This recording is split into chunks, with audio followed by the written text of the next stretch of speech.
Bom dia, meus amigos e amigas. Estamos aqui para mais o livro do mês, uma chave de leitura para o livro do mês.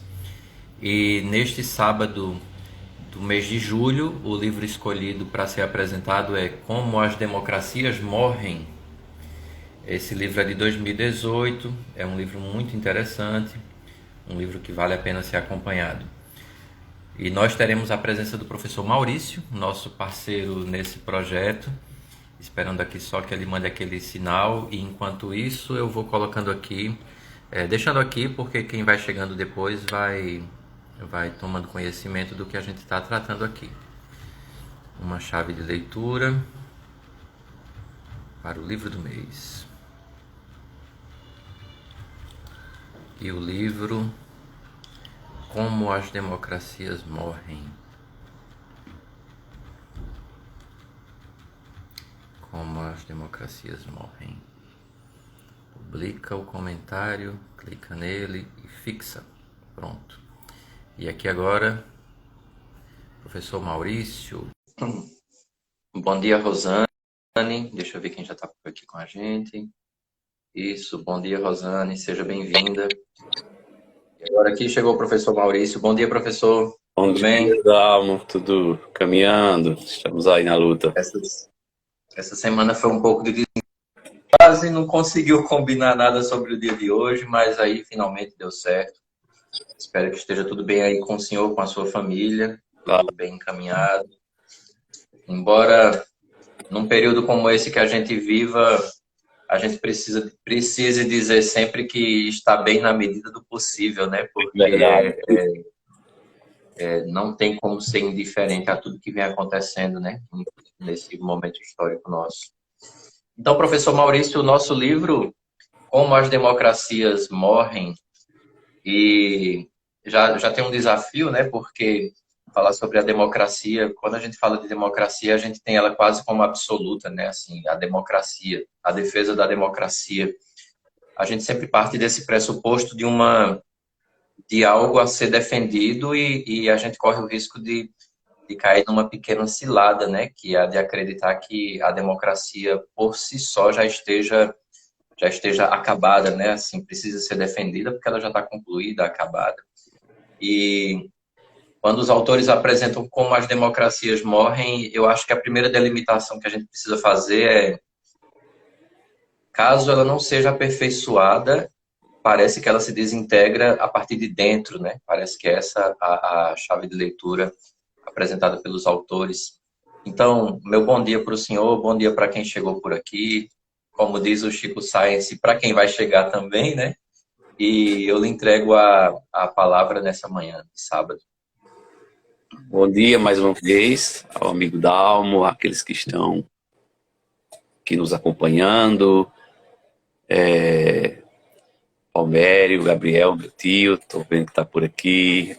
Rosana, lá de Mãe d'Água, e outras pessoas que já estão entrando. É um texto bastante interessante, muito discutido, né? Um livro relativamente recente, de 2018. Acho que ele é resultado exatamente de uma provocação, de um fato histórico, que é a candidatura, né, e também a eleição e vitória do Donald Trump nos Estados Unidos.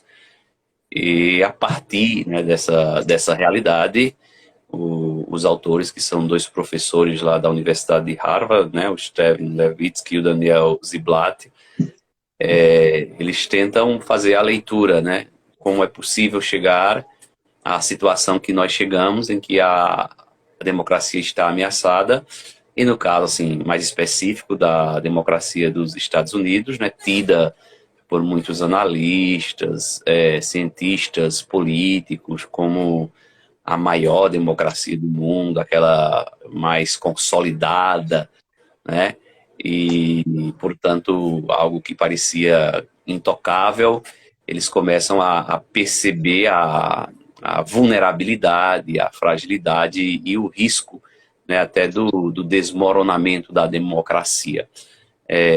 Como você falou aí, como nós praticamente assim vivemos a vida toda, né, depende da idade das pessoas, mas assim, parte dentro desse sistema democrático, como os tempos atuais também apontam para o crescimento da implantação de democracias em muitos países, né, como essa virada que acontece também depois da Guerra Fria, né, porque nós temos assim algumas ditaduras, os regimes autoritários, sejam regimes ligados ao âmbito mais do campo ou do lado encabeçado pela União Soviética, sejam as ditaduras que foram financiadas pelos Estados Unidos, a exemplo daquilo que aconteceu na América Latina, né, as ditaduras do Chile, na Argentina,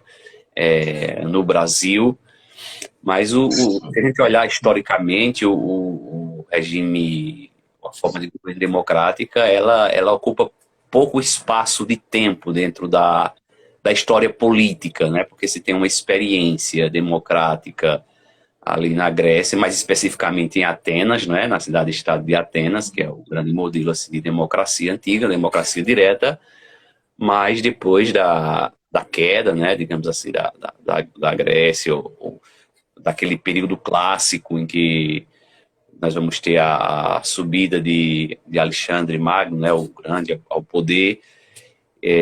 Você tem uma experiência ali da República Romana, mas depois desaparece, né, esse modelo de caráter mais democrático, e é algo que vai aparecer aí no final do século XVIII, basicamente, né, com a Revolução Americana, com a Revolução Francesa, em alguns lugares especificamente. Então, assim, ao longo do período da história, digamos assim, política, a democracia ocupa um espaço pequeno em termos de período de tempo mesmo, né, dentro desse longo período, e ela também acontece em poucos lugares, né, final do século XVIII, século XIX. Então, é uma experiência assim mais recente, né? Mais recente, e a gente tende obviamente, a fazer essa leitura, a democracia talvez como dos regimes testados ou experimentados na história, o menos danoso, né? Mas os autores eles chamam a atenção para essa ameaça constante, digamos assim, daquilo que está acontecendo no mundo no tempo presente, né? E aí, para eles, a eleição do Donald Trump é exatamente esse sinal, né, de quebra de regras democráticas. E aí ele vai dizer, né, a partir do exemplo dos Estados Unidos, não apenas aquelas normas, aquelas leis, aquelas regras que se encontram na Constituição, mas as normas e as regras, né, não escritas, né, aquilo que se pressupõe numa democracia, que seria a tolerância, né, o respeito mútuo, ver o outro de outro partido, de outra visão política como um adversário político e não como um inimigo. Então, essas questões que não estão, digamos assim, inscritas na lei, né, pelo menos de maneira formal, mas que seriam fundamentais para relações humanas saudáveis, e isso está, de alguma maneira, se diluindo, né? Então, se a lei ela é boa para colocar certos parâmetros, às vezes, quando você vai para o rigor da lei, esquece o espírito da lei, e às vezes se usa a lei para até quebrar, digamos assim, certos elementos que seriam de uma norma não escrita, né? Quase que nós poderíamos dizer de um costume, né? Assim, tácito, mas que se pressupõe que dentro de uma democracia existe exatamente esse respeito pelas diferenças, que se reconheça, né, quando o outro ganha uma eleição, né? E isso está muito presente no tempo atual, né, nos Estados Unidos, com a eleição de Trump, que agora perdeu, né, a reeleição, mas também no Brasil, né, lendo o livro, assim, eu consegui assim, enxergar muitas coisas que estão acontecendo no Brasil atualmente, né, tratar sempre o diferente, ou quem faz uma crítica como sendo um inimigo, a tentativa de desqualificar o outro, né, a falta de tolerância, né, o uso de fake news, questionar eventuais resultados de eleições, né? Exatamente porque tumultua, digamos assim, as regras, né? E deixa de seguir aquilo que seria básico, que é, sobretudo, a questão que não é escrita, né? Que é, digamos assim, uma espécie de consenso tácito que deveria existir na democracia, desse respeito pelo diferente. Até porque nem tudo se pode colocar numa lei escrita, né? A vida é mais ampla do que essa dimensão puramente legal, e me parece que tem um aspecto aí ético que precisaria ser respeitado para que a democracia consiga se manter. Eu acho que você disse uma coisa bastante, assim, relevante, que a democracia não é uma coisa consolidada, né? E não sei se será, me parece que é próprio da democracia uma certa luta contínua e permanente para que ela se mantenha. Aqui tem uma pergunta aqui do professor Rony Ellen. Um abraço, Rony. Rony é aqui de Santa Rita. O modelo de representação através do voto, no caso do Brasil, poderia ser ainda mais um agravante? Essa é uma pergunta bem interessante, né, nesse modelo, porque quando a gente fala sobre... Eu levantei logo essa pauta de que quando a gente fala de democracia e de uma possível morte da democracia, como os autores apresentam, né, como uma democracia morre, como as democracias morrem, no caso brasileiro tem uma peculiaridade, né? O fato de que, historicamente, o Brasil viveu mais tempo em estados ditatoriais e autoritários do que, de fato democracia, né? Uma democracia. Se a gente pegar um arco pequeno aqui, tem a ditadura militar ali, 64, e vem se arrastando 3 décadas. Quando a gente tem o primeiro presidente daquilo que se chama de abertura democrática, né, ou transição democrática, que por si só já é problemático falar disso, uma abertura democrática. O primeiro presidente a assumir de fato não foi o eleito, o presidente eleito não foi eleito por voto direto, o primeiro presidente eleito pelo povo não terminou o mandato, e aí depois passa FHC1, FHC2, Lula 1, 2, Dilma 1, Dilma 2. O segundo mandato de Dilma não termina, e a gente vê o mandato do Temer ali, aqueles 2 anos, e agora o governo Bolsonaro. Então a gente percebe que falar de democracia no Brasil vai ser um pouco mais exigente, porque a nossa democracia é algo que está sempre na sombra de um golpe, né? Está sempre se consolidando ou tentando se consolidar na sombra de golpes pequenos e golpes maiores, né? E é interessante discutir também que a nossa forma de, talvez não o sistema, eu não diria que a representação por meio do voto, mas eu acho que a forma como se consolidam essas histórias de representação, quem são as pessoas que estão ali, a forma como a gente escolhe e as pessoas que a gente escolhe. Tira pela cidade de Santa Rita, que é a cidade que eu moro, por exemplo, mas poderia ser Campina Grande, que é o mesmo padrão. São famílias que estão sempre ali. Se você pegar os últimos anos dessas cidades, você vai ver que são as mesmas famílias se sucedendo, né? E no caso de Santa Rita, alguém compartilhou isso na campanha passada, né? E das 10 famílias ricas, parece que 6 enriqueceram simplesmente no campo político, né? Então, eu acho que, assim, mais do que a representatividade pelo voto, é a história pela qual nós elevamos essas pessoas à condição de representantes, né? Que aí tem a ver um pouco com o livro do mês passado, que é a escravidão do Laurentino Gomes, né? Existe uma mentalidade hierarquizada e a gente dá poderes diferenciados. Essa questão do voto, eu acho que ela vai voltar aqui ao longo do debate sobre esse livro. E aí, professor Maurício, eu acho que a primeira moldura, assim, para a gente entender é que o livro parte do pressuposto de que é a democracia americana que está em perigo, né? E aí tem até uma história, né? Não é a democracia norte-americana, né? A democracia estadunidense, né? Mas na página 13 ele chama norte-americana, né? Assim, norte-americana. Mas o que ele apresenta lá como um tipo de moldura para a história, a gente consegue conectar com a realidade brasileira. Tanto é que em 2018 mesmo, um dos autores esteve aqui no Instituto FHC para falar sobre a democracia no Brasil, o livro, e como esse livro poderia se conectar com uma leitura da nossa democracia, né? Mas eu vejo que o princípio é o entendimento de que a gente está numa fase na qual uma democracia não morre por meio de uma intervenção que venha de fora. Como já aconteceu aqui no Brasil, em 64, os militares tomaram o poder, né, a ditadura. A gente, às vezes, luta em defesa da democracia pensando que os golpes podem vir de fora. E os autores defendem que uma democracia ela é desintegrada a partir de dentro, né? E, inclusive, eles falam sobre uma desaceleração das democracias no mundo, né? A gente percebe que as democracias começam a ruir.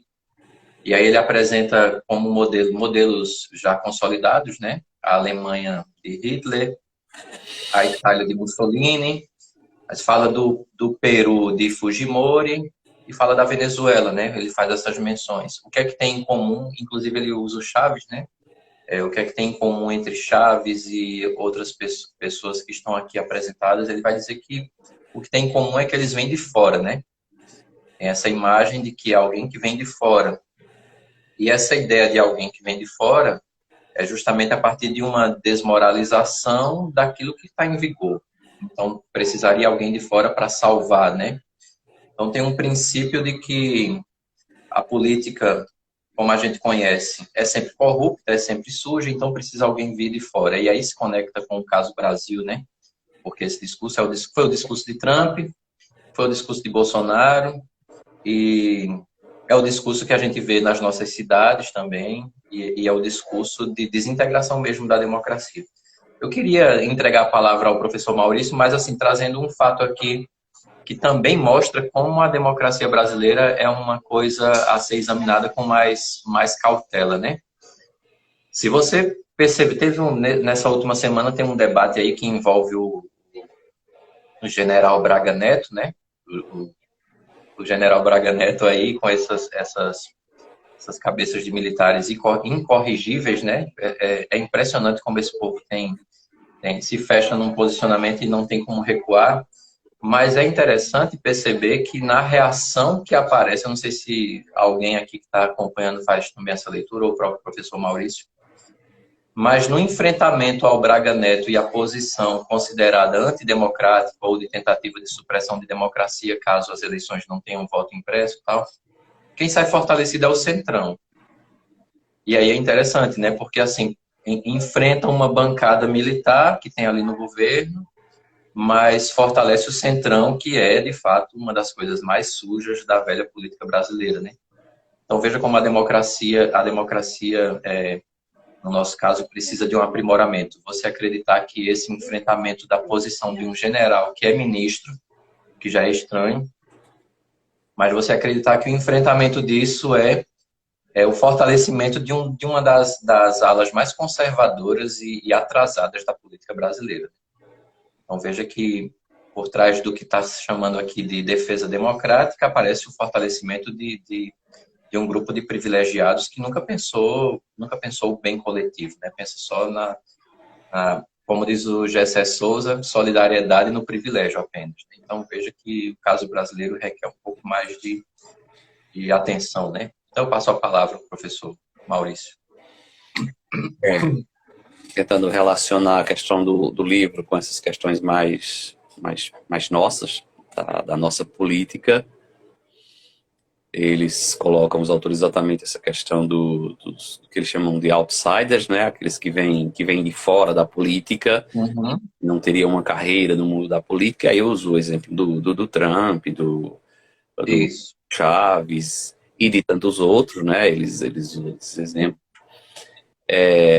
No caso do Brasil, assim, atual, de Bolsonaro, não é propriamente um outsider, né? É um insider, alguém da política, embora tenha o discurso, né, de que, como se fosse de um outsider, de alguém que é, é contra a política que está aí, né? Seria uma coisa, digamos assim, nova, mas não tem nada de novo. Então, digamos assim, é como se o caso do Brasil, ele de alguma maneira entra em confronto com essa, pelo menos com essa tese do livro, que o problema são exatamente os outsiders, né? Se bem que de alguma maneira a tese ainda permanece, né? Existe no caso do Brasil uma espécie de camuflagem, né? Como se o atual presidente fosse alguém deslocado da velha política, quando na verdade é uma representação explícita, concreta, evidente dessa política tão danosa de privilégio de alguns e de falta, né, digamos assim, de instrumentalização para que a política seja usada em favor ou do bem comum ou da coletividade, como queiramos chamar ou denominar. Ele coloca também, digamos assim, uma das grandes responsabilidades, né, pela fragilidade ou enfraquecimento da democracia, que seriam o que ele chama de os guardiões, né, da política, que seriam, no caso, os partidos políticos, no caso dos Estados Unidos, né, os dois grandes partidos, digamos assim, que se destacam, né, que é exatamente os democratas e os republicanos. E ele diz que historicamente houve sempre, apesar do embate político, uma tentativa de conciliação para que as normas não fossem quebradas, mas é interessante que ao longo do livro também eles dizem, né, que assim, muitas vezes essa conciliação ela se deu por uma espécie de conchavo, né, por exemplo, em detrimento de direitos civis, né, até porque existiu no século XIX manipulação ali no sul dos Estados Unidos, né, exatamente para dificultar o voto dos negros, né, então tem a questão assim, eu vi no livro bem interessante no sentido de que se aproxima de nós também, que é a questão do racismo muito, muito forte, de alguma maneira é uma democracia construída a partir da exclusão de alguns, né, exatamente por causa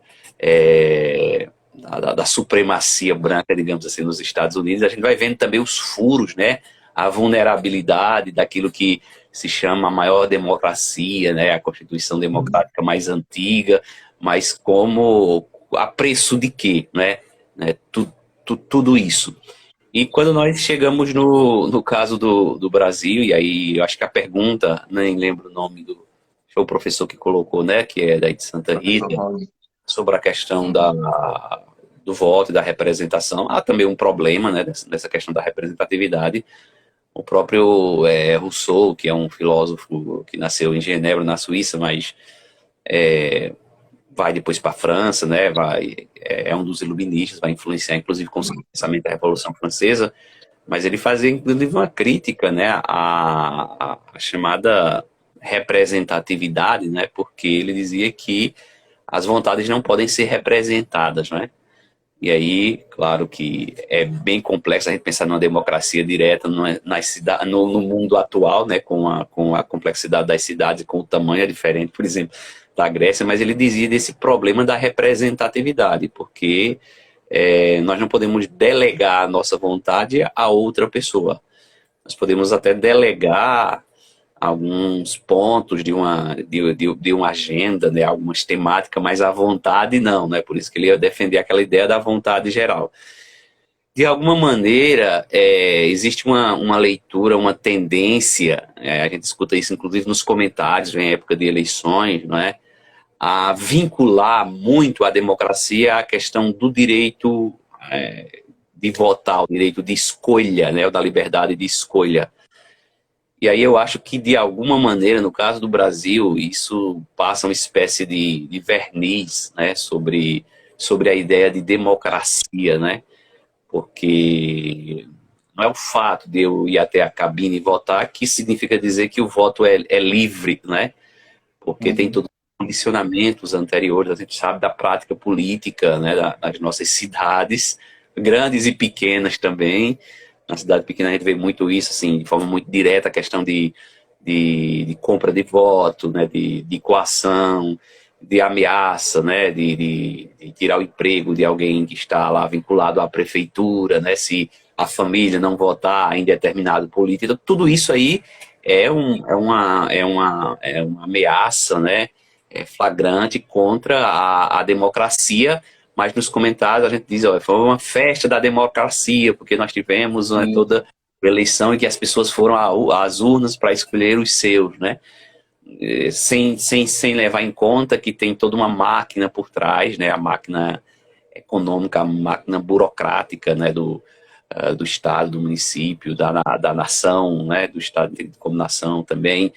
Tem toda uma questão dos interesses midiáticos, né, tem toda uma questão de financiamento das campanhas por parte de empresas e todo o lobby que acontece aí, que na verdade os chamados representantes do povo concretamente não serão representantes do povo, né? Que aí está tentando relacionar essa minha fala à pergunta do professor, né? É uma representação, mas como dizia o Rousseau, que não representa a vontade geral, vai representar os interesses de alguns poucos, né? E todos esses elementos, eles de alguma maneira, eles vão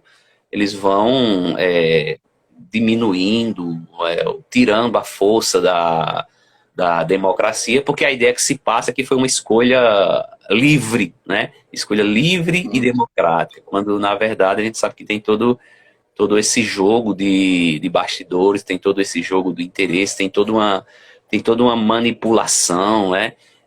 Que passa, por exemplo, por questões do campo da educação, né? Tem aí uma propaganda, né, do novo ensino médio, e aí já chega para os professores, né, analisarem os livros didáticos, né, e agora não se tem mais um livro didático, por exemplo, por disciplina, um livro para filosofia, para geografia, para história, mas eles chamam de ciências humanas e sociais aplicadas, então vem todo o conteúdo ali de história, de geografia, de filosofia, de sociologia, num livro só, né? Então, assim, aí o livro anterior já não tinha tanta profundidade, agora que não se tem. Então, isso é muito danoso, né? Pelo menos a ideia de quem acredita num pensamento mais crítico, né? Porque diminui a capacidade crítica dos estudantes e, digamos assim, a diluição da democracia passa por esses elementos, né? Por essas instituições, que são instituições do Estado, né? Que são muitas vezes aparelhadas exatamente em função de uma determinada política de um determinado governo. Por exemplo, nós não temos políticas educacionais, pelo menos a minha leitura, assim, consolidada num sentido mais amplo, que seja uma política de Estado, né? Às vezes é uma política de governo. Tinha realmente uma construção de um novo ensino médio já a partir de 2015, 2016, a partir de uma grande discussão, inclusive com professores, com o pessoal da educação, mas aí, depois do golpe, com o Temer, um mês depois, né, já emite um decreto ali, já tem uma mudança, né, uma mudança estranha, e agora mais estranha ainda porque os livros vêm de cima para baixo, digamos assim, aí eles mandam os livros de algumas editoras, né, de algumas poucas editoras, que aí já vai ter problema também, no sentido de que já se questiona, né, algumas editoras estão fundidas noutras, e aí, assim, a educação pública mais vai dinheiro para o campo privado, porque tem interesse privado por trás disso. E aí diz, vocês podem escolher, né, alguns desses livros, quando na verdade, esse poder escolher, essa liberdade ela já está condicionada, porque seria escolher dentre aqueles que já estão prontos ali, ou seja, não existe o espaço para o debate, para a discussão. E a política tem tudo a ver com isso, a democracia tem tudo a ver com isso. Então, assim, no Brasil, como você disse, a experiência democrática ela é muito, muito, muito curta, né? Ela é problemática, né? Nós temos um período, se a gente pensar na história do Brasil, pelo menos a história como na história oficial, né? Assim, a partir de 1500 para cá, né? É um período o Brasil é colônia, depois aí tem o período monárquico, né? Com os portugueses que assumem a monarquia aqui, né? Com as famílias de portugueses. Depois você tem como você disse, uma mudança da monarquia para a república, que na verdade não é uma mudança, de fato é uma espécie de arranjo, né? são defensores da monarquia que vão assumir a república, né, inclusive na presidência, né, e aí você tem um período muito curto de experiência democrática e dentro desse período curto de redemocratização, com todos esses problemas aí que você colocou, né? E, assim, o primeiro presidente não é eleito diretamente, ele não assume, é o vice, outro vai ser pichado, né? Depois tem o impeachment da Dilma, é, agora tem uma certa insegurança também, né? Por causa dos acontecimentos atuais, digamos que como é uma cara nova, digamos, que vai se apresentando nessa diluição da democracia a partir de dentro, como dizem os autores, né? Me parece que não há uma ruptura institucional, digamos assim, embora de vez em quando saia uma fala ameaçando isso, que eu interpreto como uma espécie de jogada para ver qual é a reação, né? Porque, como esse general também disse aí, a questão, não sei se você referia, a questão da fala em relação ao voto impresso, né? Que se não fosse o voto impresso, não, a eleição não seria garantida, não se respeitaria o resultado, e aí depois ele mesmo vai, não sei se é o mesmo general, mas alguém desse campo aí, e vai e diz que não disse isso, né? Então, assim, tem essa manipulação mesmo, e eu não sei se eu diria que é manipulação, porque antes se tem, por exemplo, você pegar nas experiências autoritárias, né? Você tem um verniz a partir de uma propaganda, né? Que acaba sendo enganosa porque é do interesse do governo autoritário, mas no caso de hoje, com as redes sociais, né, com essa abertura, digamos assim, a tentativa de manipulação do discurso, a emissão de fake news, são coisas que ficam muito, muito claras, muito evidentes, né? Inclusive falas que são ditas depois dizem que não foram ditas, né?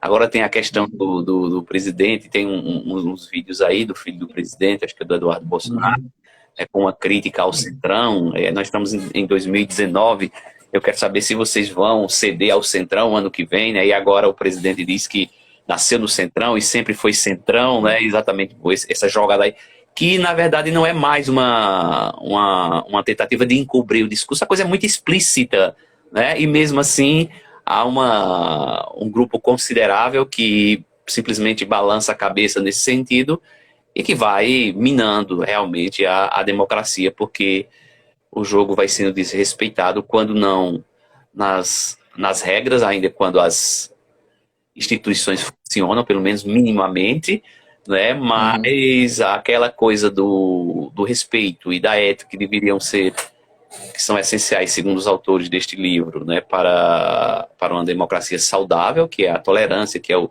respeito porque pensa diferente, isso aí no Brasil está sendo jogado na lata do lixo qualquer ideia de ética dentro do campo da política.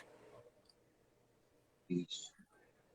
Nosso amigo Josivan coloca aqui: a corrupção colocou em descrédito a democracia. Diante disso, surgiu quem se colocou como salvador da pátria, jogou para o seu adversário todos os atos de corrupção que o mesmo já praticava. Tem uma fala num livro anterior que a gente apresentou, que é A Elite do Atraso, que é do Gessé Souza.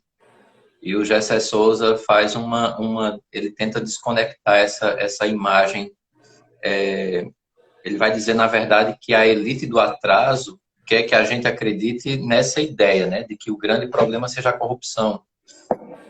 Porque enquanto a gente percebe essa ideia de corrupção e atrela com os partidos políticos, a gente diz, não, política é coisa de corrupto, ou então você entra e vira corrupto, né? Só que enquanto a gente diz isso aqui do lado de cada história, ali do outro lado tem, por exemplo, aqui perto, tem Ronaldo Cunha Lima, tem Cássio Cunha Lima, Pedro Cunha Lima, e aí tem a família Vital.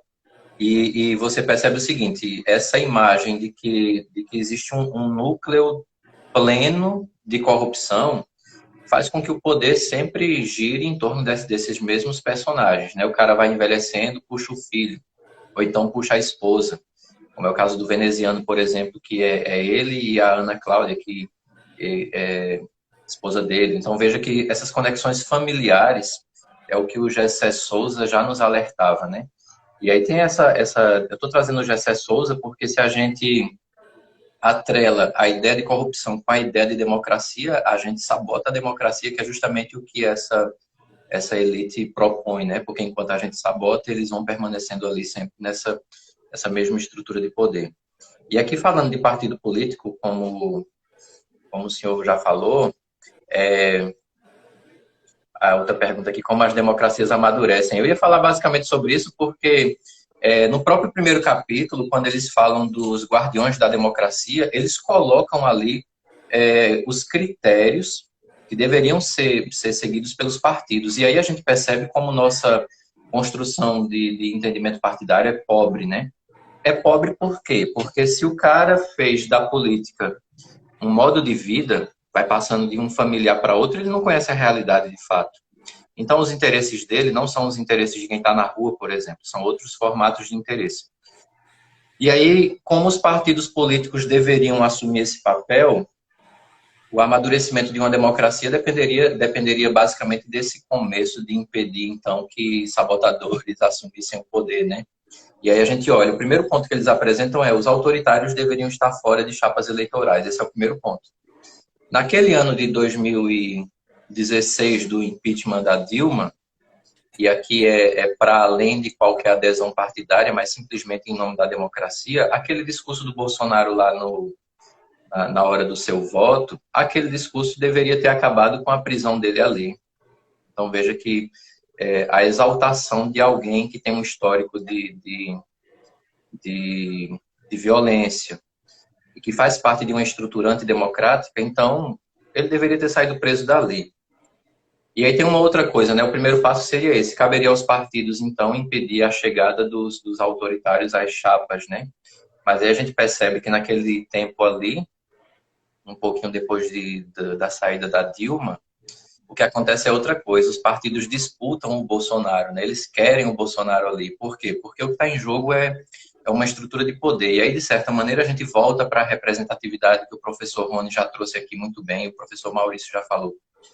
Porque quando se disputa um homem ali para ser o candidato, e esse homem tem um histórico que é favorável à tortura, especialista em matar, como ele mesmo já falou, e que o livro de cabeceira dele é um livro de um torturador, então quando os partidos disputam um homem desse para ser o seu candidato, então está se deixando claro que os interesses que correm ali não são os interesses democráticos. Então, existe uma possibilidade de que os próprios partidos sabotem a democracia, né? Então, essa já é uma leitura do que acontece no caso brasileiro, né? Os guardiões da democracia são, na verdade, sabotadores da democracia. Por isso é tão difícil falar de democracia aqui no caso brasileiro.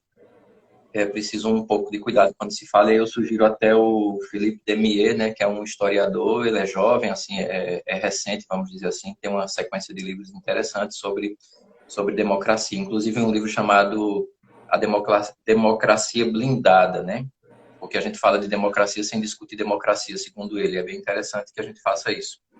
E aí, nas estratégias de defesa e possivelmente, e consequentemente, um amadurecimento da democracia, o último passo seria o seguinte: bom, já que a gente percebe que tem alguém ali com interesse antidemocrático crescendo, é hora de superar todas as diferenças e consolidar uma aliança em nome da democracia. Isso nunca aconteceu aqui. Então, a gente percebe que esse discurso, o discurso apresentado pelo Bolsonaro desde sempre, porque não foi uma coisa de agora, toda vez que eu escuto alguém dizer eu me enganei, eu me arrependi porque eu me enganei, não se enganou não, porque sempre foi isso, não tem diferença não. Nunca teve um momento em que esse homem apresentasse ser outra coisa, além dessa que a gente já viu. Mas a gente percebe que de lá para cá, desde aquele momento até aqui, a gente vem transitando sempre num campo de desconstrução democrática, né? E aí, por exemplo, o STF, a indicação para o STF, a indicação dos ministérios. Então, vai percebendo que a democracia se sabota a partir de dentro, né? Não existiu uma aliança. Então, nesse sentido, esse discurso antidemocrático se tornou institucionalizado. É aqui que a gente vê, no caso brasileiro, a possibilidade de desintegração da democracia. O caminho para um golpe, a ponto do próprio de haver financiamentos de campanhas antidemocráticas onde se diz que se quer intervenção militar, mas com o Bolsonaro no poder, né? Então veja que é o que está sendo apresentado como uma morte da democracia, né? A partir de dentro se infiltra a pessoa que vai lançar raízes para o autoritarismo, como aconteceu em vários outros momentos do século XX, né?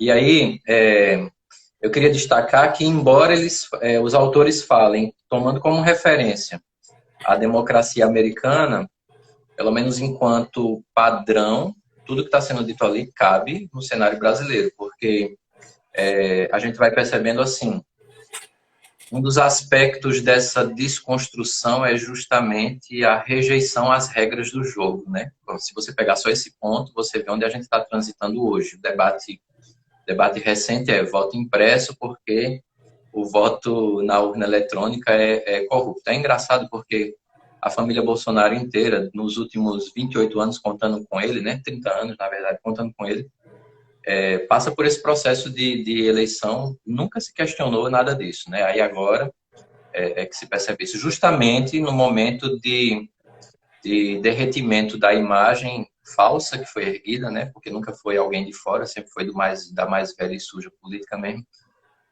O derretimento dessa imagem e a ameaça para o ano de 2022, né? A ameaça de derrota, faz com que o primeiro ponto seja tentar desvalorizar as regras do jogo. Então, isso aqui é muito bem apresentado no livro, né? Você percebe que a democracia está ameaçada quando nos discursos você percebe alguém falando sobre as regras que mantêm essa estrutura democrática, né? Como o senhor também já falou, regras e normas. A liberdade do voto, mas também a idoneidade do sistema eleitoral, né? Então, quando isso se sabota, se abre espaço para um questionamento profundo no miolo da democracia, né? No miolo da representatividade. E aí se abre possibilidades de muitas ameaças. Interessante. E eu estou lembrando agora de uma série documentário que eu comecei a ver ontem. Entendi que tá na Netflix. Como se tornar um tirano. Né? São 5 episódios apenas. Eu vi 4 ontem. Mas aí estava lembrando também da temática de hoje.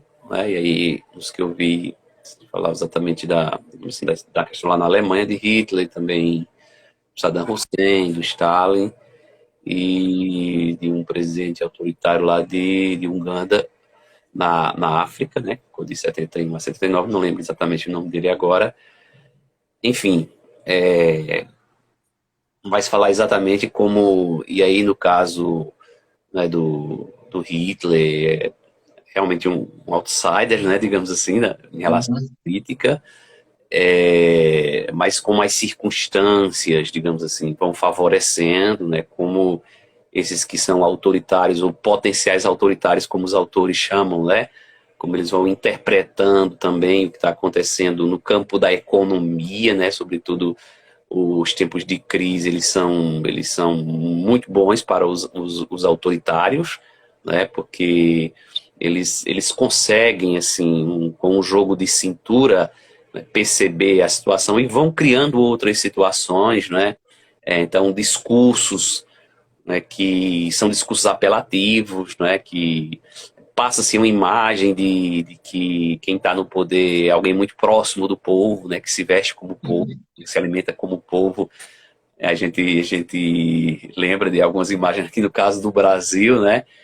Acho que foi num encontro que houve, não sei se foi aquele encontro de Davos, não me lembro exatamente, mas quando o presidente do Brasil foi o Bolsonaro a primeira vez, ele sentou lá, acho que com o filho, tomando um suco de laranja, né, num lugar lá afastado da imagem de que alguém assim, popular. Então eles usam de todos esses elementos, né, para e aí ir se consolidando no poder, e o autoritarismo ele vai se tornando cada vez mais crescente. Os autores, mais uma vez, relacionando aí com a sua fala, Dalmo, eles colocam exatamente em relação ao Trump, que assim, Trump explicita, digamos assim, né, essa fragilidade da democracia, né, ou esse momento agonizante, né, que pode levar a democracia ao colapso, à morte, digamos assim, a partir do título do livro, Como as Democracias Morrem. Mas ele vai dizer que não começou com o Trump, né?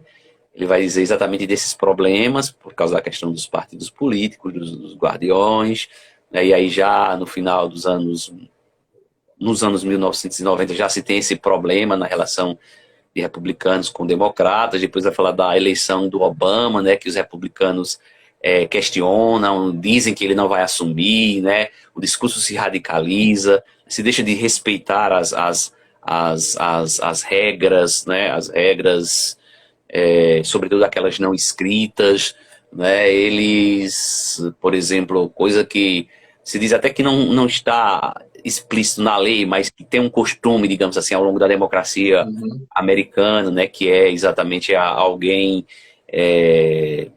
o presidente, mesmo quando está saindo, indicar alguém para a Suprema Corte, né, lá, e no caso do Obama ele indica alguém, mas aí há sabotagem por parte dos republicanos, né, no caso dessa leitura específica em relação ao governo de Obama.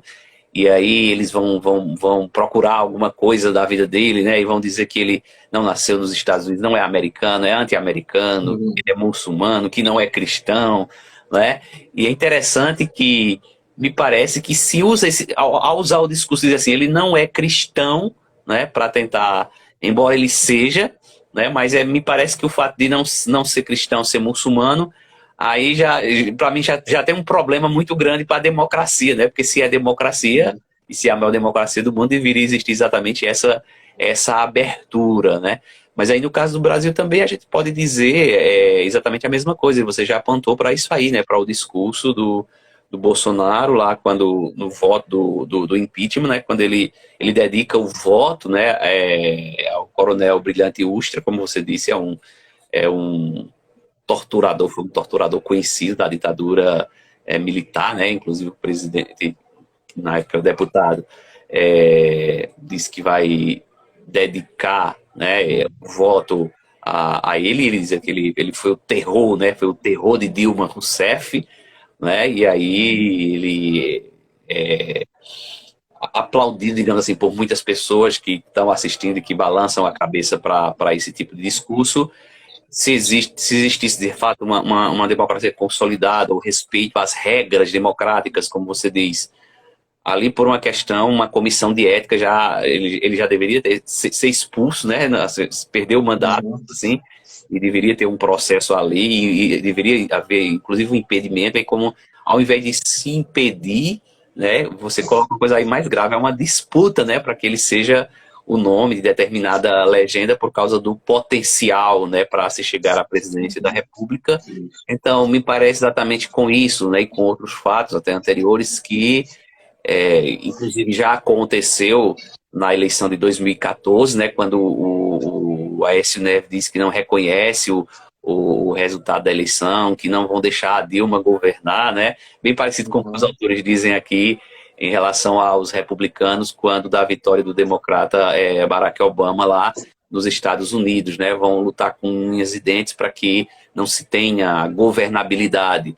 Então, assim, a preocupação maior não é com a democracia, né? Porque se fosse algumas pautas, né, elas poderiam até ser deixadas de lado, ou pelo menos não ser colocada em primeiro lugar, pautas de determinadas legendas, de determinados partidos, mas eles deveriam se unir em favor de pautas como aqui no caso da defesa da democracia, que seria mais importante, mas o que está em jogo é o interesse de determinados partidos e, acima de tudo, o que está em jogo é o poder, né?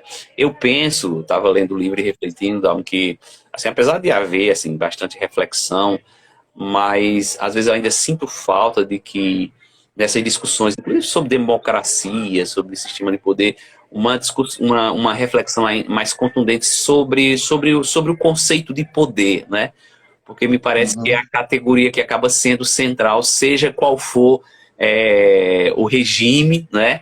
Seja qual for a forma de governo, seja ela autoritária, seja ela democrática. Se fosse uma democracia verdadeira, autêntica, digamos assim, o que se chama muitas vezes nas análises políticas de democracia de alta tensão, né?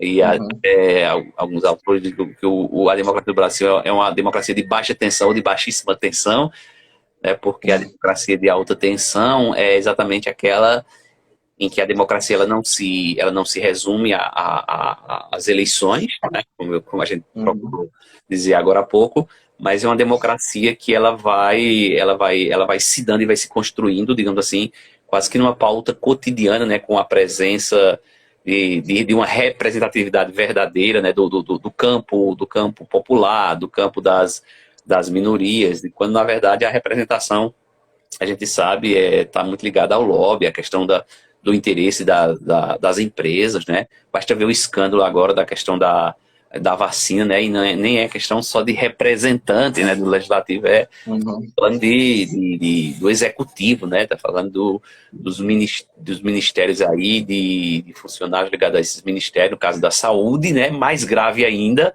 né? Exatamente negociando questões de vacina de forma paralela por um preço muito mais alto, né?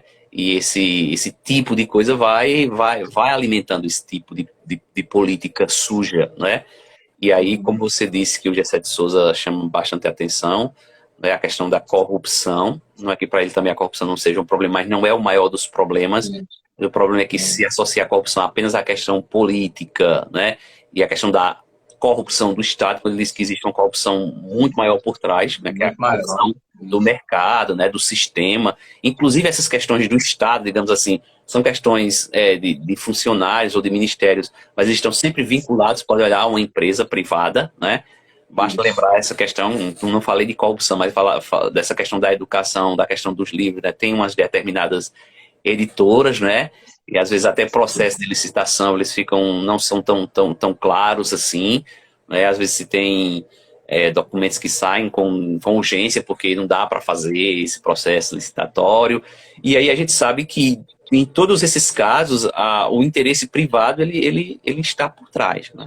Inclusive, quando se discute políticas na educação pública, né, tem um modelo por trás desse novo ensino médio, que é um modelo de interesse das empresas, né, das empresas do mercado, exatamente. Porque é uma tentativa de tirar a questão da reflexão e agora, digamos assim, os conceitos são habilidades e competências, né? Competências, porque aí você vai estar habilitado para uma profissão, para um emprego, né? Como se isso por si só, né, levasse o país a superar o desemprego, quando a questão é outra. Não adianta você ter uma profissionalização, um determinado direcionamento, se você não tem uma estrutura que ofereça, né, emprego. Pelo contrário, a tendência nos tempos atuais é exatamente uma diminuição dos empregos, porque a gente tem muita gente aí formada, né, que está desempregada, né, muita gente, não é pouca gente.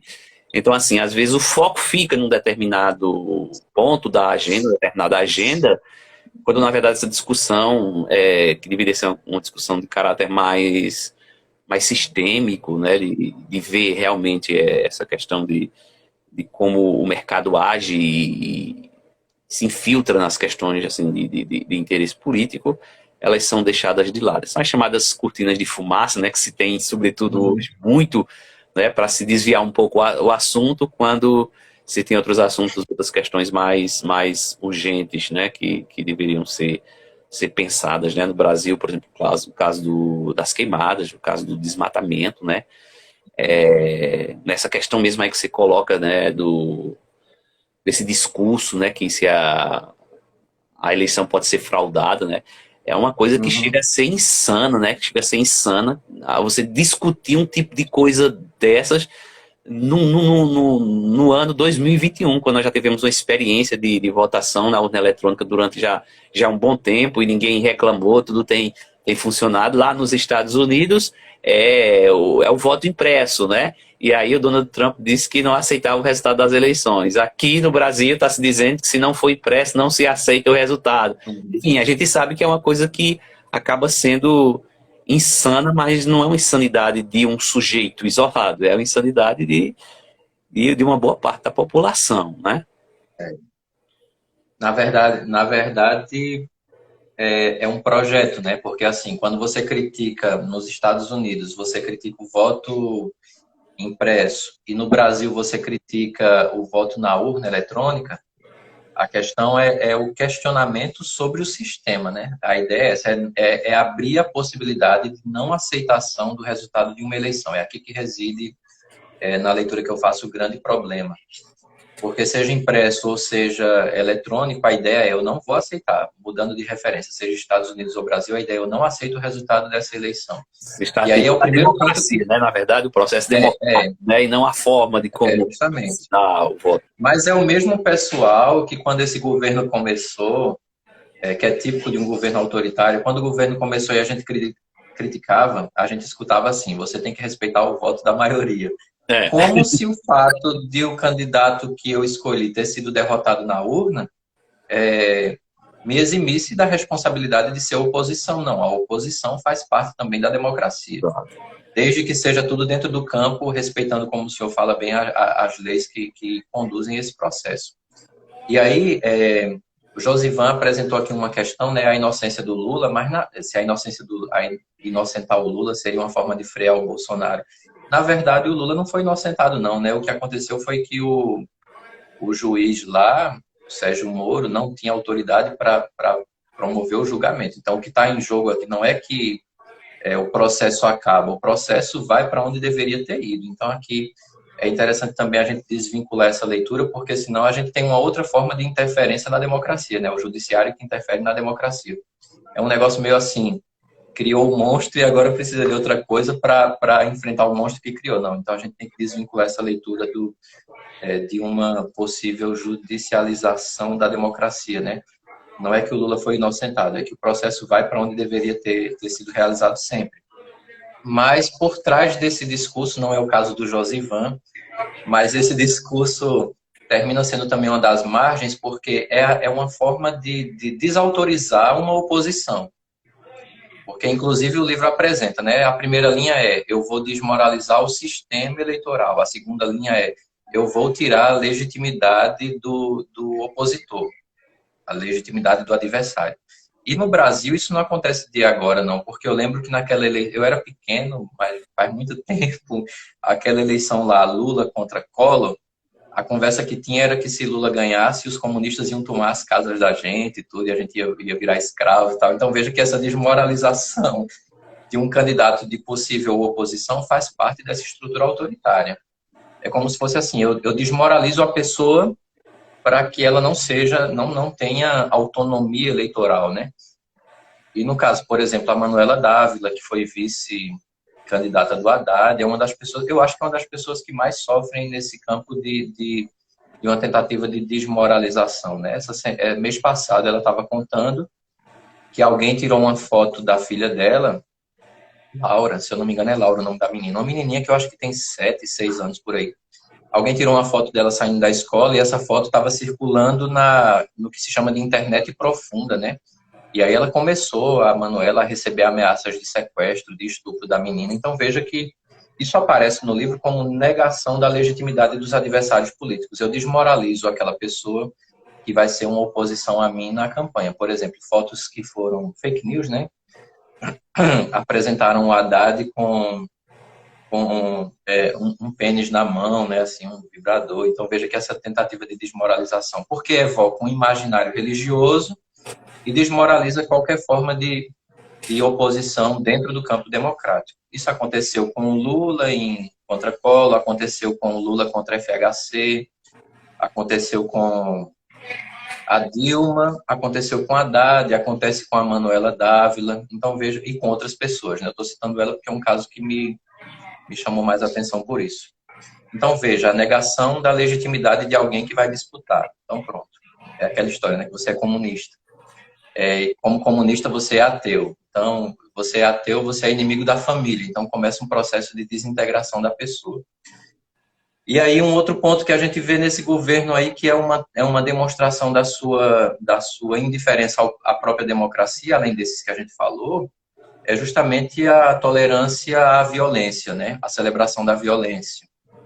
Então, isso aqui não é de agora, né? Porque tem pesquisas, não, entrevistas antigas que o presidente disse que é favorável à tortura, que a ditadura deveria ter matado mais, que é especialista em matar, que inclusive é o título de um livro, né? Minha especialidade é matar, eu sou especialista em matar. O título é algo assim que um jornalista faz um apanhado da história do presidente, né? E aí, um último ponto, que esse ponto também está presente, que é uma possível restrição da liberdade civil individual e a supressão da mídia, né? Então, você vê essa luta, por exemplo, toda vez que eu tenho muitas críticas à Globo, como todo mundo tem, mas você percebe uma coisa, toda vez que a Globo fala alguma coisa, aí diz o Planalto, o Palácio do Planalto não se pronunciou. Então, veja, toda vez que faz uma crítica, questiona lá e eles não se pronunciam. Seja uma coisa simples ou uma coisa mais grave, o governo toma essa posição de silêncio e também de uma maneira mais intensiva agora, o presidente tem batido boca com o repórter, né? Então, veja que isso aqui não, as pessoas dizem, é porque o presidente é desequilibrado.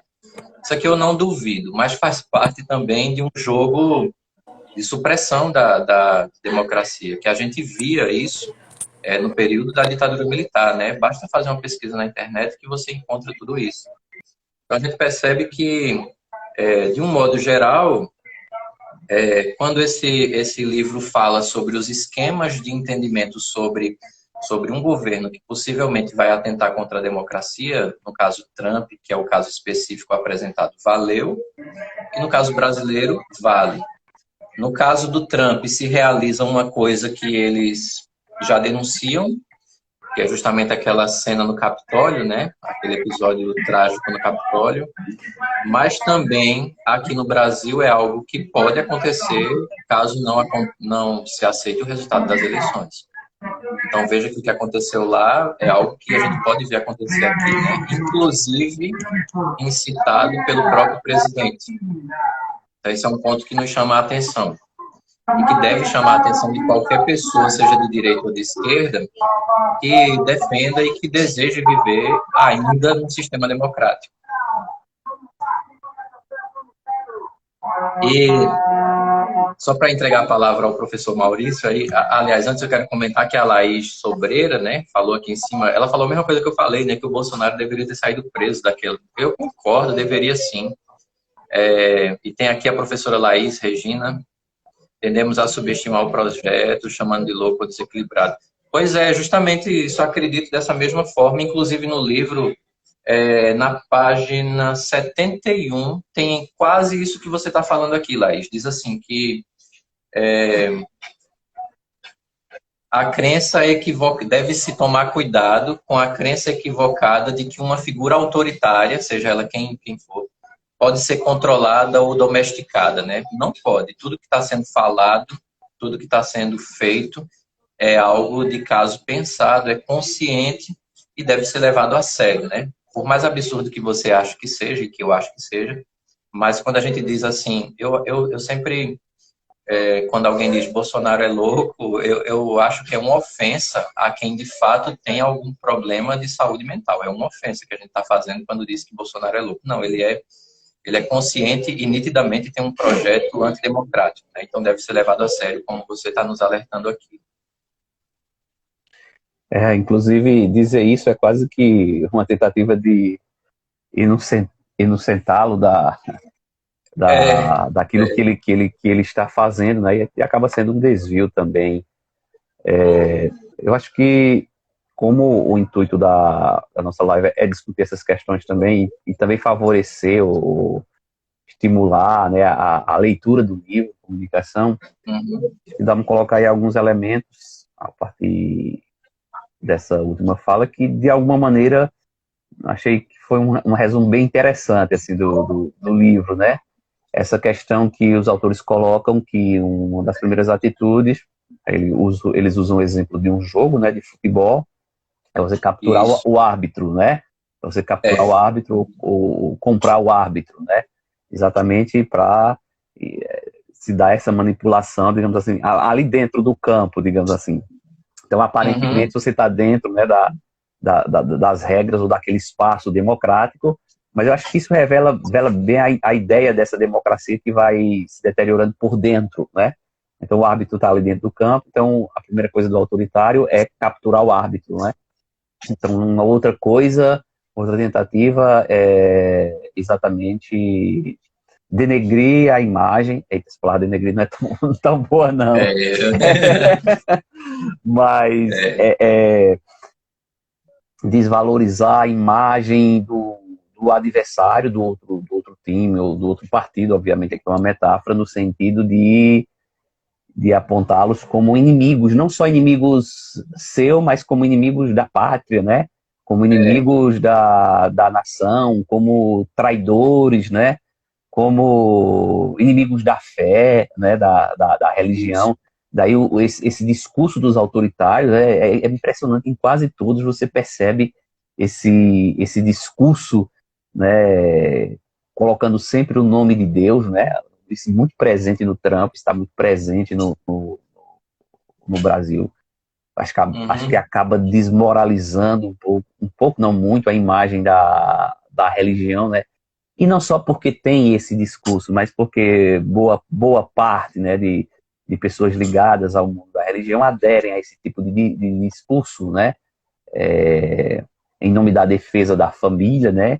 E aí parece que é uma espécie de slogan, não se discute o que é que essas pessoas pensam por família, né? O que é família, na verdade, né? Com aquela imagem de uma família que eles chamam de tradicional, mas aí porque isso aí vai tocar, digamos assim, né?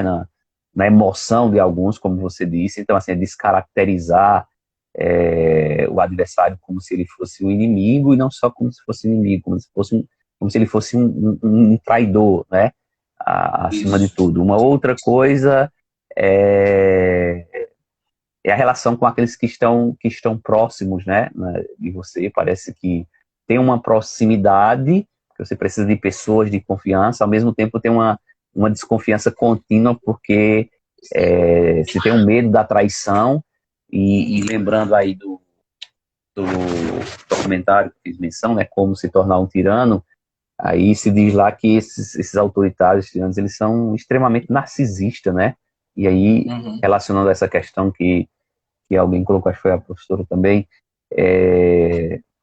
de que, assim, eles não têm nada que freie, né? Porque tem um objetivo que eles têm ali, eles não podem ser questionados, né? Não podem ser contrariados, né? Daí o cercadinho ali, né, perto do palácio, para que se bata palma para o presidente, né, seja o que for que ele diga, né, aquelas coisas que parecem mais absurdas, mas tem um público ali aplaudindo, e eu acho que tem um valor simbólico, no sentido de que aquele público que está ali todas as manhãs, ele é um público representativo de um público maior, né, quase que para dizer, ó, tem aqui um apoio, tem aqui uma sustentação popular, tem uma linguagem que é a linguagem do povo. E aí, também ligado a isso, você coloca aí por fim, que eles exploram muito, os autores, que trabalharam muito, é a questão da relação exatamente com a mídia, né? Que eles falam da questão dos Estados Unidos, desses canais de TV e de jornais, e dessa perseguição a alguns canais, e aí financiamento de alguns canais que só balançam a cabeça para a figura autoritária, o que não parece que em nada nesse sentido, assim, diferente daquilo que a gente experimenta no Brasil, né? Assim, porque lendo o livro, apesar dos autores estarem falando de uma preocupação com a democracia nos Estados Unidos, mas eles apontam também para o exemplo de outros campos, como você colocou aí. Eles falam do Fujimori, né, sobretudo, lá no Peru, um pouco do Chaves também, do Pinochet, e as experiências lá também da Europa, naquele período entre guerras, né? E ele diz que tem uma experiência, acho que quase no finalzinho do livro já é interessante, na Alemanha do pós-guerra, né? Porque o Partido Sobretudo Conservador, eles vão abrir mão de algo, vão se posicionar contra toda a política nazista para poder reconstruir uma democracia, né? Apesar de continuar que ser próprio da democracia, as diferenças ali nas pautas, nas agendas dos partidos, mas teria uma coisa maior, que seria exatamente o respeito, né, pela democracia. E aí, obviamente, uma imprensa, digamos assim, livre, ela é necessária, né, para uma democracia. Então, quando se começa a perseguir a imprensa, já é um grande problema, né? Embora também a gente não possa deixar, como você colocou aí, também de fazer as críticas, né? Porque a empresa também ela não é isenta, né? Ela tem muitas que são inclusive financiadas, todas basicamente, mas aí calar a imprensa, né, de uma forma autoritária é um sinal muito claro, né, contra contra uma democracia saudável. É um dos sinais, não é? E aí, o senhor falou sobre cooptar o árbitro, falou sobre o adversário, e tem um aspecto também mencionado nesse mesmo esquema do autor, que é a mudança da regra do jogo, né? Que é esse discurso que a gente já vem batendo aqui Sim, desde que começou, né? E lá aí, nos Estados voltando... Unidos, lá nos Estados Unidos se Sim, fala em sim. aumentar, né, o número de juízes da corte, às vezes diminuir, dependendo Uhum, do partido que esteja no poder, né? E uhum, aqui no Brasil a coisa se torna mais explícita assim, porque é interessante que, olhando assim, muitas coisas do Brasil são praticamente uma repetição, né? Da, uhum. da, É, das ideias centrais dos Estados Unidos, assim, mas, como se diz agora, né? O presidente já diz há algum tempo, né? Eu vou colocar no Supremo uma figura terrivelmente evangélica, né? é, Assim, é. uma fala democrática, isenta, não iria por essa linha, né? De dizer isso assim, de forma Uhum, bastante explícita, no sentido de que, quando se fala de um juiz, sobretudo da Suprema Corte, né, no caso do Supremo Tribunal Federal, né? Quando se fala de juiz, a ideia que deve vir, embora seja talvez ideia mesmo, um certo idealismo, mas o que se deve pensar é exatamente em alguém que julgue de maneira isenta, né? Analisando os lados diferentes, as provas, ponderando, exatamente para poder dar o equilíbrio à democracia, né? Porque quando você diz isso, é exatamente uma maneira de capturar o árbitro também, né? De favorecer é. para que a arbitragem favoreça o seu partido. E aí também já seria uma, uma mudança de regra, né? Às vezes a mudança do número, ou colocar juízes com perfil, digamos assim, de caráter religioso num chamado Estado laico, né? Numa Constituição laica, Isso. digamos assim, Uhum. né? Então, independentemente dele ser religioso ou não, né, o critério deveria ser exatamente a capacidade do equilíbrio do juiz. Né? E aí tem uma coisa que o que é que significa terrivelmente evangélico, né? Essa é uma pergunta. Mas aí é interessante, eu quero trazer a fala da Laís, a professora Laís, que falou aqui. Ela falou sobre a mídia, né? Ela apresenta um ponto muito interessante, que é o uso da imagem do presidente no hospital, tudo isso. O presidente quer evocar a facada que levou em 2018, quer trazê-la de volta, né? Então veja que são esquemas midiáticos e também psicológicos, né? Porque trazem de volta a ideia do Marte, né? O homem que se sacrifica pelo coletivo e tal.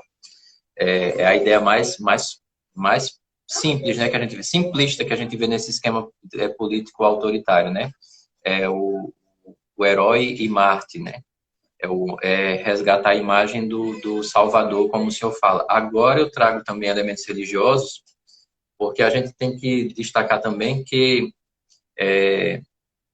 quando foi eleito, esse presidente falou sobre o pouco espaço que tinha na mídia, mas embora tenha tido, na mídia não, na propaganda política, né? No horário eleitoral, mas teve muito espaço em púlpitos e altares, né? Assim, a própria igreja deu suporte também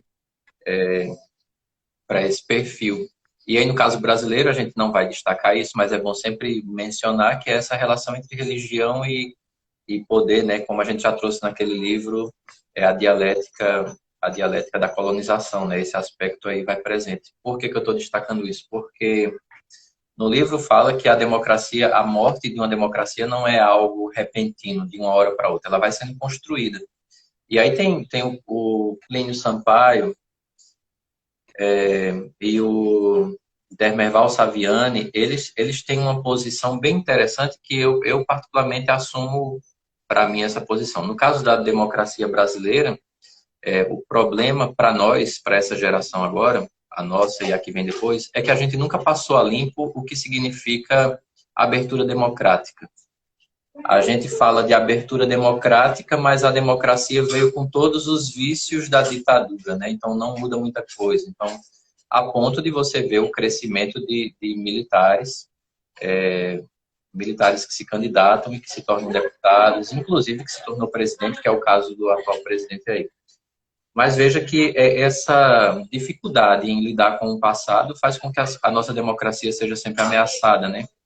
Porque é dentro desse campo democrático que essa sombra volta, né? Tem uma música lá, o senhor mencionou uma série, e na minha cabeça, quando eu vejo esse livro, só vem uma música, né? O Renato Russo dizendo que estejamos, abra os olhos e o coração, estejamos alerta. O terror continua, só mudou de cheiro e de uniforme, né?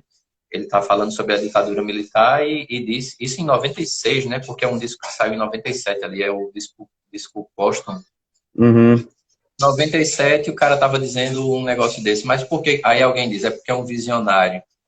Pode até ser, mas na verdade é uma outra coisa. O que acontece é que alguém viu que o esquema é esse. A gente passou para chamada democracia sem passar a limpo os abusos da ditadura, né? Tanto é que nem FHC e Lula, que inclusive foram gerados politicamente, usar essa expressão, né? Lula e FHC foram gerados politicamente dentro da ditadura, né? São oposição à ditadura e tal. E nem eles conseguiram enfrentar essa memória trágica, né? Quem tenta enfrentar é Dilma ali, né? No primeiro mandato dela, infelizmente não consegue levar adiante, mas essa é uma dívida histórica da democracia brasileira, na minha opinião, né? A gente não conseguiu passar limpo essa... E aí vem o Bolsonaro, que não é um ponto fora da curva, ele é a trajetória natural desse esquema brasileiro, que tenta uma restauração. Tanto é que você vê o Bolsonaro, seus seguidores todos, eles fazem uma tentativa de leitura moralizante do que foi a ditadura, né? Que é uma tentativa de restaurar. Então, se a gente tem dificuldade em passar a limpo a história, vai acontecer sempre essa possibilidade negativa de alguém querer reler como se fosse válida a ditadura, né? Eu postei lá um negócio no dia, ditadura nunca mais. Aí alguém colocou assim, vejo que você não sabe nada, né? Porque a ditadura foi para evitar o comunismo no Brasil. Sim, quando é que essa ameaça existiu, né? Então, para você ver, a gente passa limpo e fica como um fantasma, né? Um fantasma. Toda vez que algo novo parece despontar, tem um fantasma que faz a gente recuar, né? Como Marx já denunciava no 18 Brumário. Uhum. Então, é esse um problema nosso, né? E aí, professor, eu quero lhe passar a palavra já para... Eu quero fazer uma provocação, senão a gente... Olha, é engraçado porque quando eu venho para o livro do mês falar com o senhor, se desse, passava o dia falando, se estava tranquilo, né? É sempre enriquecedor essa conversa com o senhor, com o pessoal que está por aqui sempre acompanhando. Mas eu queria fazer uma provocação por conta do tempo, que é um capítulo específico do livro, que é justamente quando eles falam de salvando a democracia. Eu acho que ali, né? E eu acho que essa ideia do livro, é claro que eles estão falando ali, situados historicamente no governo Trump, mas eu acho que esse livro que é muito pertinente para todos nós, né? Ele se torna ainda mais exigente no atual cenário brasileiro, né? Então, salvar a democracia termina respondendo o que o professor Rony perguntou lá no começo, né? Como é que uma democracia pode amadurecer? Eu acho que para amadurecer, primeiro ela tem que ser salva, né? Que é o que os autores aqui estão apresentando, né? E aí eu já quero destacar, já vou lhe entregar com um ponto, né? Que é quando eles falam sobre a polarização, né? Superar a polarização. Parece que esse é um esquema. Então eu lhe entrego já com essa provocação aí de salvar a democracia, né?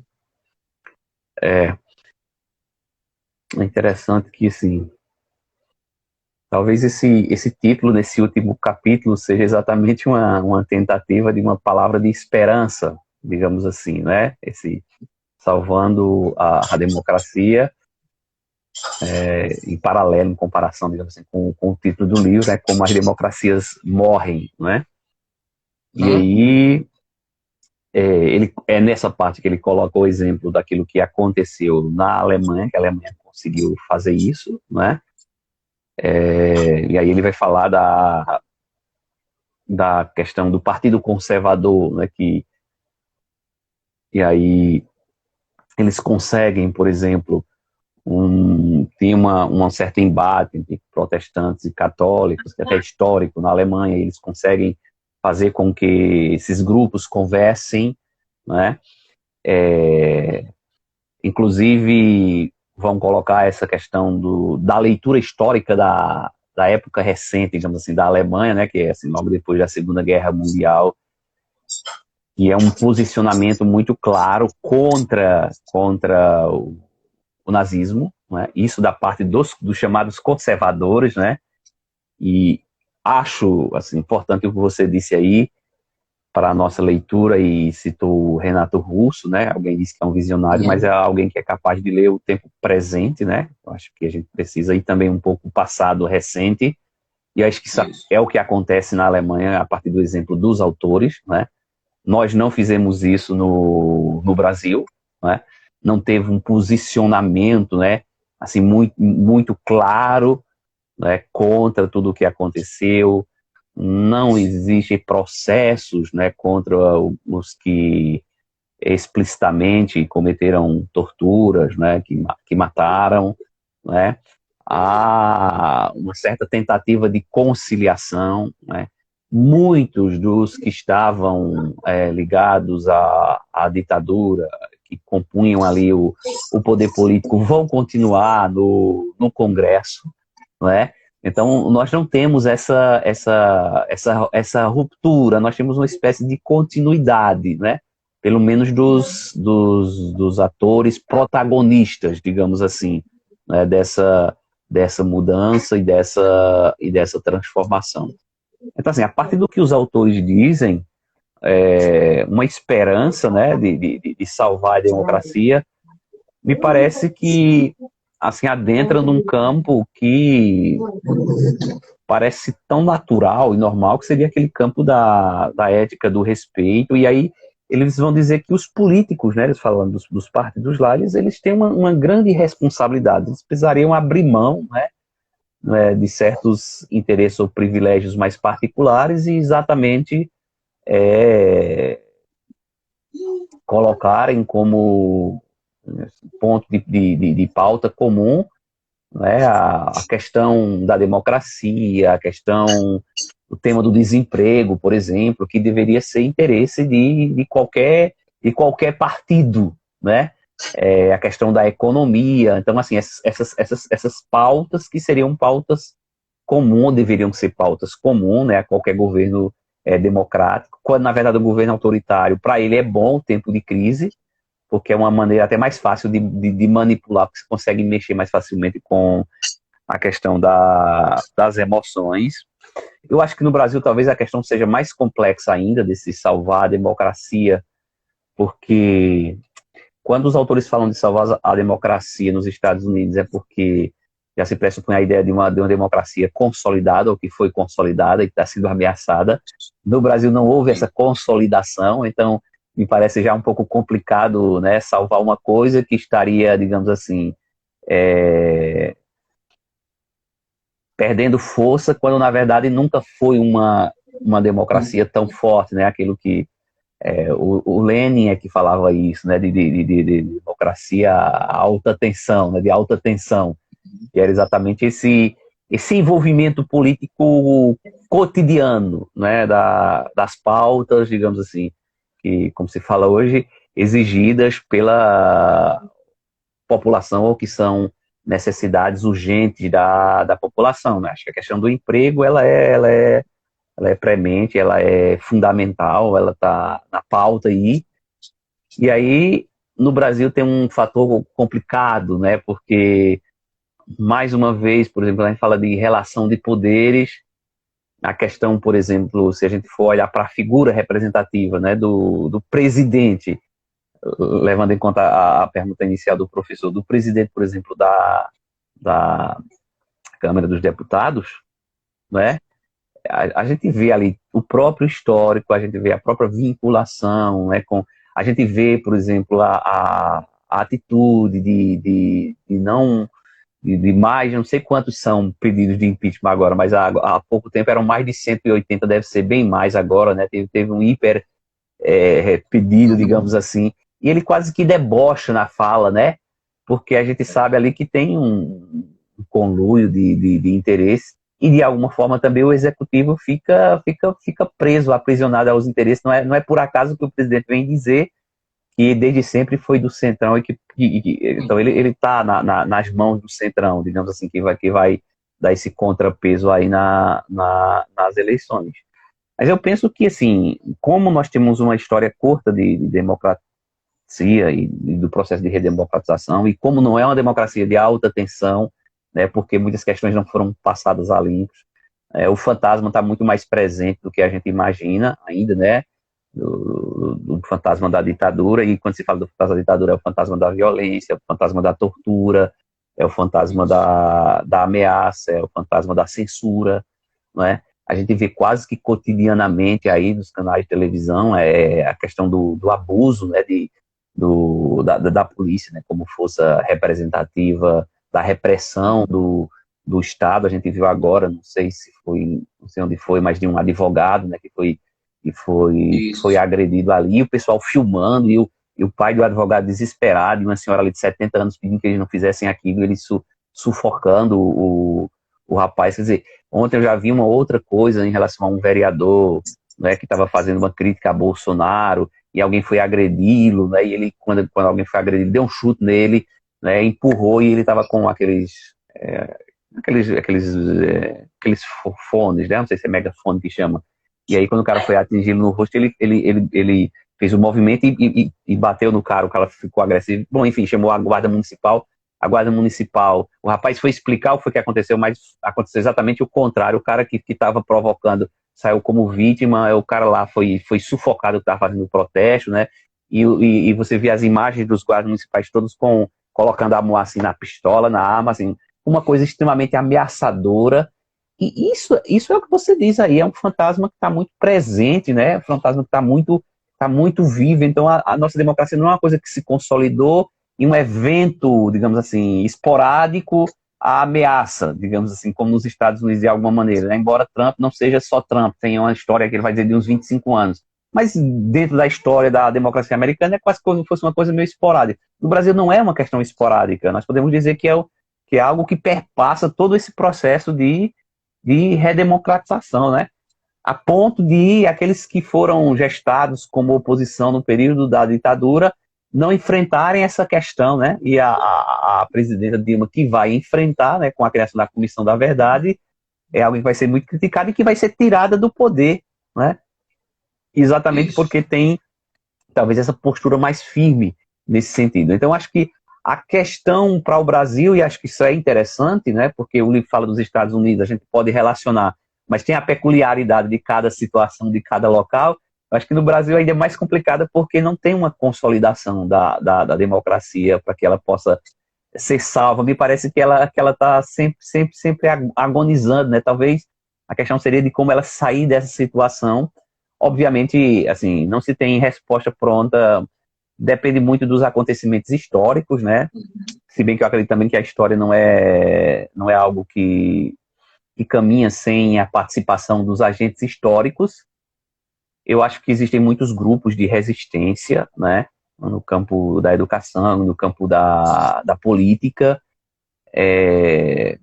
A gente vê que, assim, apesar desses grupos, né, que apoiam incondicionalmente, né, as falas e a política do governo atual, ser um grupo, assim, considerável de pessoas, mas tem um grupo também muito, muito forte, né, de resistência, né, que está indo para as ruas mesmo nesse período de pandemia, tomando os cuidados.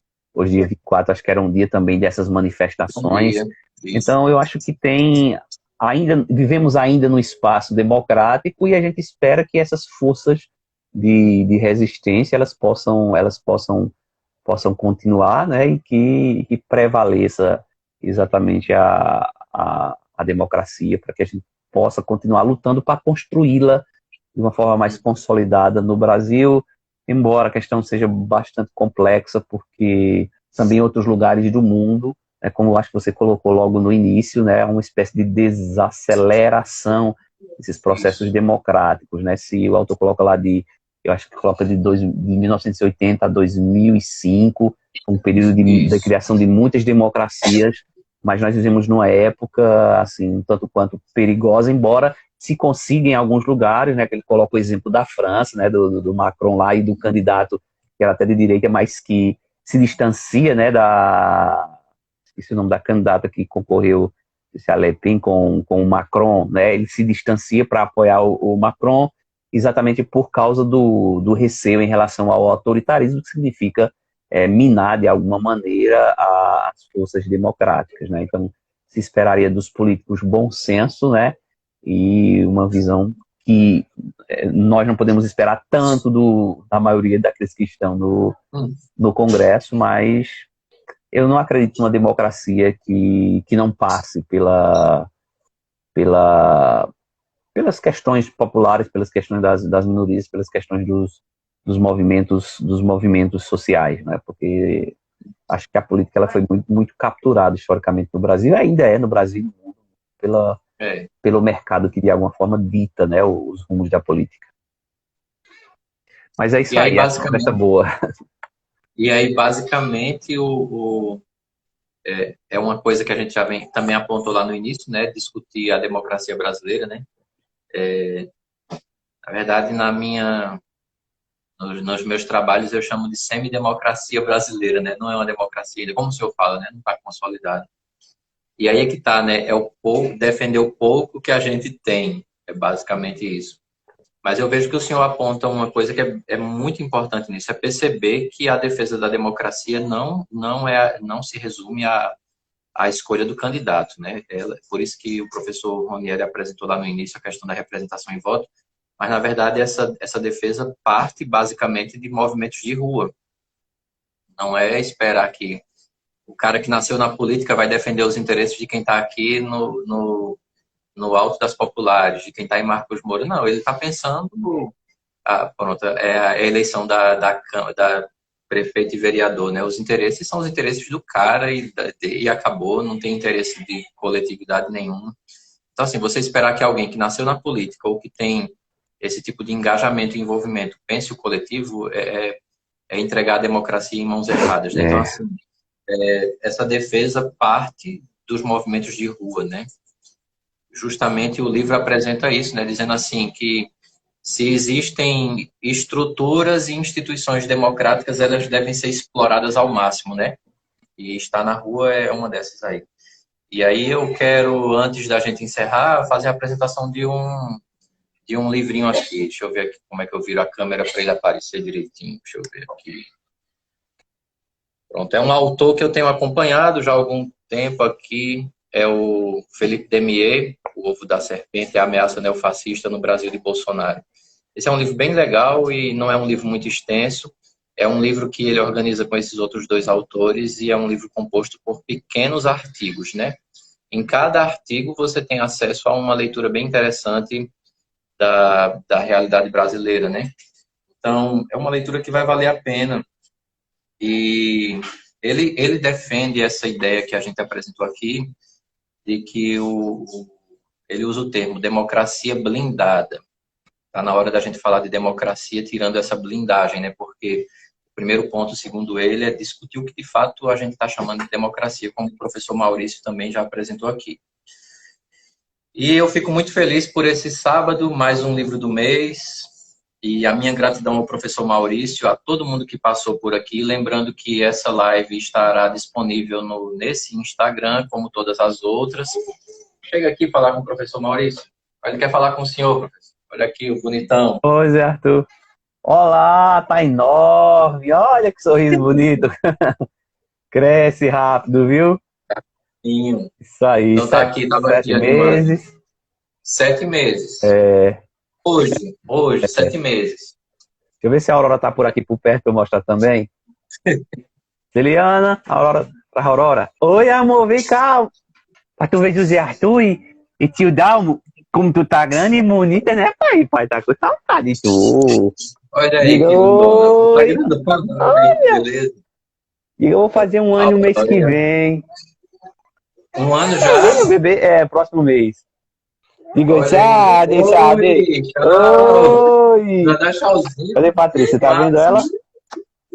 Tá, a Patrícia, tá Patrícia tá vendo? vendo ela. Diga Isso, tá. tchau. Cadê a coruja? Cadê as corujas? Agora eu vou entregar ele pra É, mamãezinha. coruja. É isso aí. Ei, pois muito. Tchau, amiguinho, Diga Douglas. Tchau, tchau, tchau. amiguinho. Tchau. Ah, Tchau. que coisa boa. Professor Maurício, minha gratidão pela sua disponibilidade nesse sábado, como sempre. Eu vou dizer uma coisa que eu digo sempre, mas não é discurso decorado, não, é porque é verdade. Eu sempre saio mais rico desses nossos encontros, dessas discussões aqui. E é sempre uma gratidão poder contar com a sua contribuição, porque nesse caminho de apresentar um livro, né, a gente sempre abre uma... É engraçado, a gente começa com um livro e ele se abre para outras coisas, né, assim, é bem interessante a gente conseguir fazer isso. E aí eu espero que tenha sido mais uma vez para todo mundo como foi para mim. Espero que seja uma grande contribuição e que a gente possa fazer essa leitura. É um livro indispensável, é um livro que deve estar na nossa estante depois da leitura, né? Depois da leitura, para que a gente possa se alinhar um pouco e entender melhor o que está acontecendo aqui em nosso país. Isso, como as democracias morrem. Lembrando que ele pode ser... É interessante também lembrar que ele está disponível, você pode baixar ele em PDF. É sempre bom, assim, eu gosto dessas leituras que a gente faz assim, quando o livro, você pode comprar o livro, aquela questão de sentir o cheiro do livro, de poder marcar. Mas assim, caso você não seja uma coisa para fazer agora, mas você pode baixá-lo em PDF e ler tranquilamente de sua casa, né? Então fica aqui essa nossa contribuição. E aí nós nos encontraremos no mês de agosto com o livro do mês. Mês de agosto é o mês do psicólogo, é o mês de Nietzsche, né? É o mês de Nietzsche aí, que é do professor Maurício. Então vamos ver aí o que a gente traz para o mês que vem.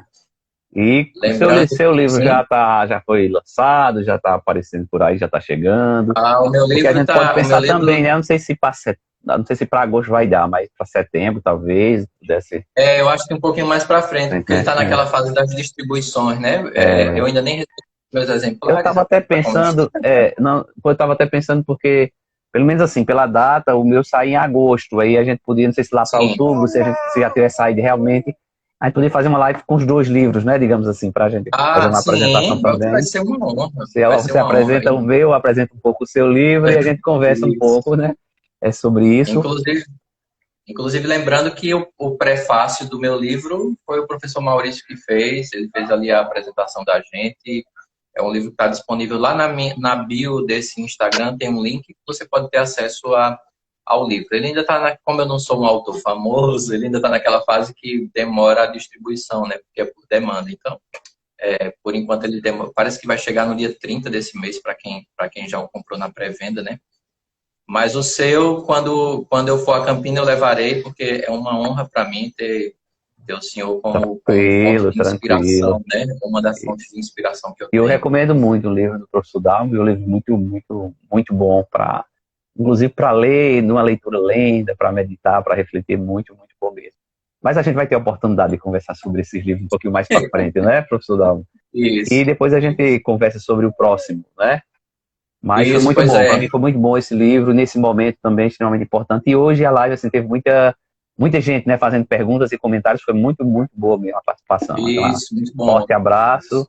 Eu acho que depois fica disponibilizado, né, no YouTube. Fica disponível no Instagram. Isso. No Instagram.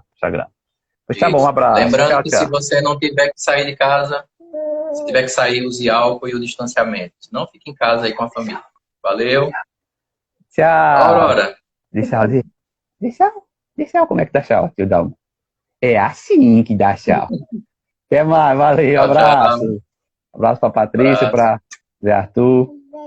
Pode deixar. Diga, papai, diga. Como é que diz, papai? Depois a gente grava, hein, mano. Tchau. Tchau.